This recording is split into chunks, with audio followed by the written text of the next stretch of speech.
মধ্যপ্রাচ্যের সাম্প্রতিক সংঘাত, বিশেষ করে ইরানকে কেন্দ্র করে যুক্তরাষ্ট্র ও ইসরায়েলের সামরিক পদক্ষেপ বৈশ্বিক রাজনীতি ও অর্থনীতিকে নতুন করে নাড়া দিয়েছে। এই যুদ্ধের সরাসরি অংশ না হয়েও বাংলাদেশ পড়েছে বহুমুখী চাপে। জ্বালানি আমদানি নির্ভরতা, মধ্যপ্রাচ্যে কর্মরত লাখো প্রবাসীর ভবিষ্যৎ এবং আন্তর্জাতিক কূটনৈতিক ভারসাম্য রক্ষার সূক্ষ্ম হিসাব এখন একসঙ্গে সামনে চলে এসেছে। বিশেষ করে গত ২৮ ফেব্রুয়ারি ইরানে আকস্মিক বিমান হামলার পর বিশ্বজুড়ে প্রতিক্রিয়ার ঢেউ তৈরি হলেও ঢাকার সংযত অবস্থান স্পষ্ট করে দিয়েছে পরিস্থিতির জটিলতা। ফলে ইরানকে ঘিরে সংঘাত বাংলাদেশের পররাষ্ট্র নীতির তিনটি প্রধান স্তম্ভ, বাংলাদেশের বর্তমান পররাষ্ট্রনীতির জ্বালানি আমদানি, পশ্চিমা বাজারে রপ্তানি এবং মধ্যপ্রাচ্য থেকে আসা রেমিটেন্সের ওপর নির্ভর, সবকটিকেই একযোগে ঝুঁকির মুখে ঠেলে দিয়েছে, যা মধ্যপ্রাচ্য কূটনীতিতে ঢাকাকে এক নীরব কিন্তু গভীর সংকটের মুখোমুখি দাঁড় করিয়েছে। নোভা এলইডি টিভি, ঝকঝকে ছবি, নিখুঁত শব্দ, ৫ বছরের ওয়ারেন্টি। নোভা মানি সঠিক মান, নিশ্চিত সেবা।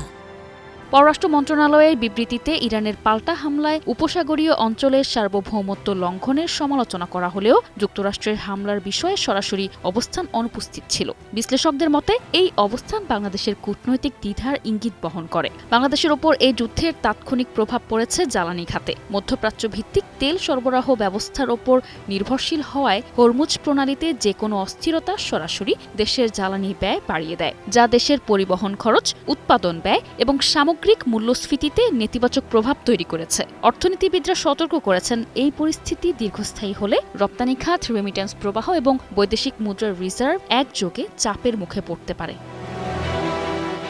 কূটনৈতিক ক্ষেত্রেও পরিস্থিতি কম জটিল নয়। বাংলাদেশকে একদিকে পশ্চিমা দেশগুলোর সঙ্গে বাণিজ্য ও উন্নয়ন সহযোগিতা বজায় রাখতে হচ্ছে, অন্যদিকে মধ্যপ্রাচ্যের শ্রমবাজার ও জ্বালানি সরবরাহের ওপর নির্ভরতা রক্ষা করতে হচ্ছে। ফলে কোনো পক্ষকে অসন্তুষ্ট না করে ভারসাম্য বজায় রাখা একটি কঠিন কৌশলগত চ্যালেঞ্জ হয়ে দাঁড়িয়েছে। মিডল ইস্ট মনিটরের এক বিশ্লেষণে বলা হয়েছে, বাংলাদেশের বর্তমান পররাষ্ট্র নীতি জ্বালানি আমদানি, পশ্চিমা বাজারে রপ্তানি এবং মধ্যপ্রাচ্য থেকে আসা রেমিটেন্সের উপর নির্ভর। এই তিন খাতই বর্তমান সংঘাতের প্রভাবে ঝুঁকির মুখে। বিশেষ করে প্রবাসী শ্রমিকদের নিরাপত্তা ও আয়ের ধারাবাহিকতা নিয়ে উদ্বেগ বাড়ছে, যা দেশের অর্থনীতিতে সরাসরি প্রভাব ফেলতে পারে। জ্বালানি উৎপাদনকারী দেশগুলো ভয়াবহ ক্ষতির সম্মুখীন হয়েছে।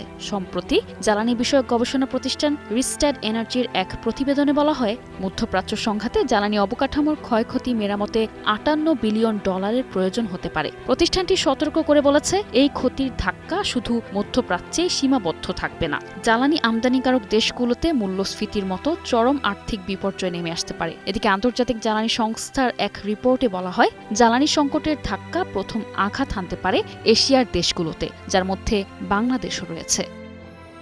নিশা আলম, নিউজ ডেস্ক, ২১ টেলিভিশন।